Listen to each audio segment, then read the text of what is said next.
So this little pattern came about not long ago actually. One of my mates, he had a really big grayling, and it was a very slow day, and the reason he caught the grayling is he's seen it darting in at the side of the riverbank. He swung a little black nymph towards it, jigged it back, and he actually caught it, so he sight fished it. But what was really surprising is when he got it in the net, it was spewing up loads of tiny little fry. Hence this pattern came about. So let's go ahead and tie it. I'll start off with a sure hole jig hook. This is a size 10, tie it in a 12. I prefer a 10. And I've got a 3mm plain, I'm just threading this onto the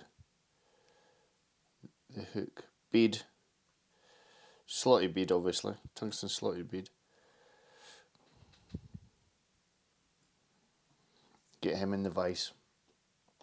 And I've got here a camel tying thread. Doesn't really matter what tying thread you use because at the end of the day I'll get it covered up. But there's a few key things in here that I think make the pattern what it is. I'll explain.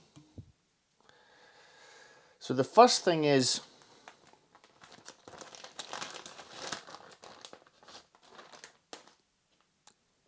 so that's a Coq de Leon feather, but right at the bottom you've got this flue. It's really, really soft. It's a really nice colour as well. And that's got to be your tail. Just going to snip this off. Get a straight edge to work with. I didn't want a lot of a tail. Not a lot at all.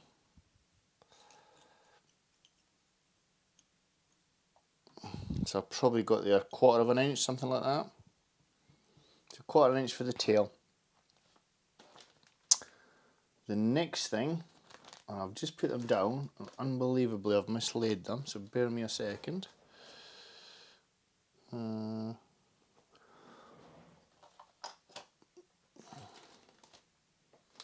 What on earth have I done with those? Let me just quickly check.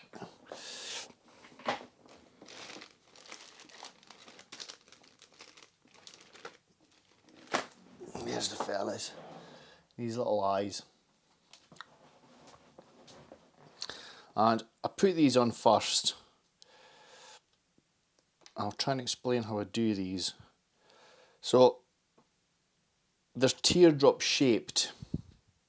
So what I want to do is catch the teardrop next to the bead. Like, you see that there? Yeah, just like that. Because we've got to pull these back obviously to finish the fly. I'll do one your side. And you'll get to see. It's a bit fiddly because they're sticky. But you want to make sure that you get them straight. That's the fiddly bit. I just dropped one there onto my vise. There you go. Just got to manoeuvre this into place and I'll show you. So I've got my 2 eyes there, right up against the bead, and then coming down, keeping that body nice and smooth. Back up, and then I've got bronze mallard. Now if you look at any fry pattern, it's darker towards the head than it is at the tail, so if I just take a small amount of this, I don't need a lot at all, and obviously the lighter colour goes towards the top, because by the time I pull that up, the dark will be at the head of the fly. So just make sure I get that onto the hook nice and straight. And my scissors. Now you can put super glue on. I didn't bother. This is the body. It's a size 12 pearl mylar, so it's quite thick, easy to get on. And I tie that in at the top, behind the eyes, work my way down. And then back up the hook shank. in, and snip. So bring my mylar up the hook shank and secure it. Couple of wraps there, and then trim that away. So this is the tricky bit. Make sure all that comes away for there. You can, in fact I will, a little bit of super glue, couple of dots. Now you have to make sure you didn't get this on your hands. Nice and tight, and bring the mallard up. It's got a nice speckled effect on the back. Now this is a tricky bit. You want to try and get this away without leaving any tufts whatsoever. Like that. And then we're going to come in and fold the eyes back. So I'm just going to tilt this here so I can see exactly what I'm doing.